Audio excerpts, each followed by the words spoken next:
From WDTN, the station on your side, this is 2 News at 6. Well, now the latest on fracking, that new oil and gas drilling technique we've been tracking for you here on 2 News. New tonight at 6, Mark Allen is keeping an eye on the next major developments in our state. Mark? Just last week, as you know, Governor Kasich signed into law tough new rules for drillers here in Ohio. Now it appears the next fight could well be over money. Even as he signed Senate Bill 315 into law, the governor repeated his promise to increase taxes on Ohio fracking, promising to use that money to lower state income taxes.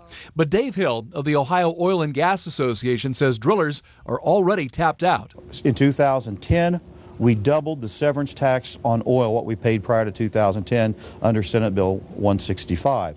So we, as an oil and gas industry, we just had a doubling of our tax. And now what's being proposed is a 4% tax.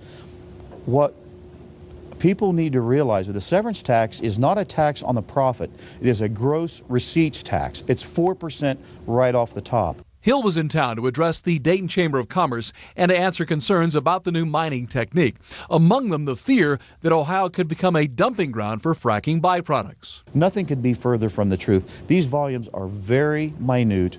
We've been doing this since the 1940s. It's the approved method that the U.S. EPA wants us to use to dispose of these fluids. And in most cases, they're being put back down in the ground at a much lower depth than where they're being produced.